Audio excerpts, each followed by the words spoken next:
누구나 의식적으로든 무의식적으로든 참나를 체험합니다. 이것은 너무나 명백한 사실입니다.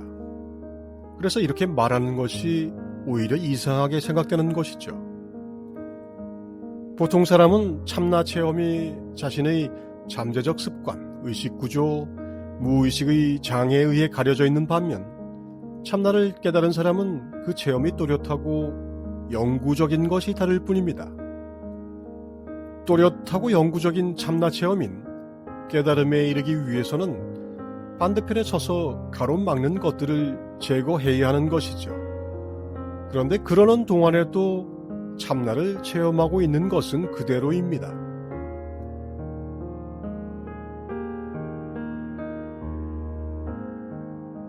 보통 사람의 경우에도 의식 상태의 변성 체험을 통해 참나에 대한 직접적인 경험을 하는 기회는 생깁니다. 다만 자기 의식 구조의 수준에서 해석이 가능한 것만 알아볼 수 있습니다.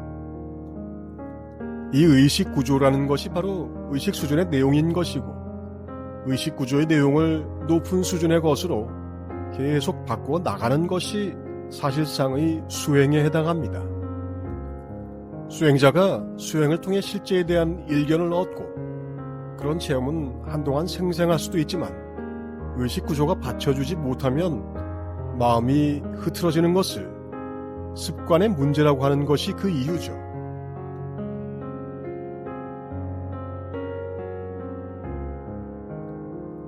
이런저런 체험이 소용이 없게 된다면 그 원인을 성찰해야 하는데 이 과정은 명상을 체험하는 것과는 달리 해당하는 의식 구조에 대한 직관과 분석을 모두 동원해야 합니다.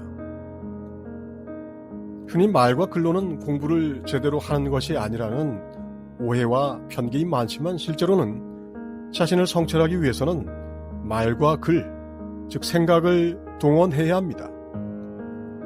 아디아샨티는 자신의 수행의 많은 변곡점에서 깊이 생각하고 정리한 메모들이 큰 역할을 했다고 말하기도 합니다.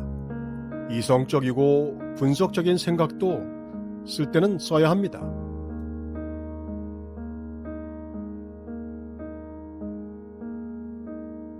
누구나 참나를 체험하고 있지만 그 체험의 내용을 자기 의식의 구조에서 체험하지 않으면 사실상 체험의 의미가 없고 알 수도 없다는 것은 체험의 의미도 알려줍니다.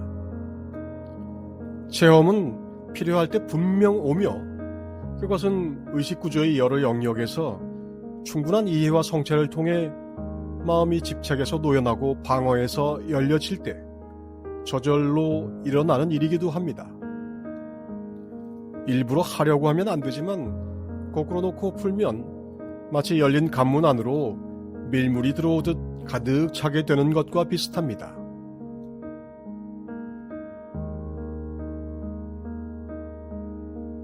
처음에는 이런 체험을 통해서만 참나를 느끼지만 점점 더 체험이 쉬워지고 가까이 있게 되며 처음 이야기한 것처럼 언제나 또렷하고 영구적이 됩니다. 그래서 체험이 하나의 임계점을 넘기는 일견 수준에 이르게 되면 설령 그 사람이 당장의 실망 때문에 공부를 게을리해도 계속 자극이 남아있게 됩니다.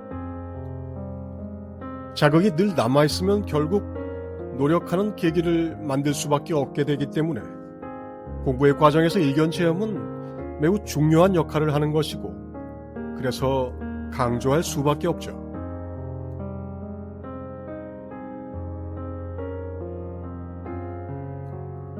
일시적이든 영구적이든 체험은 체험입니다.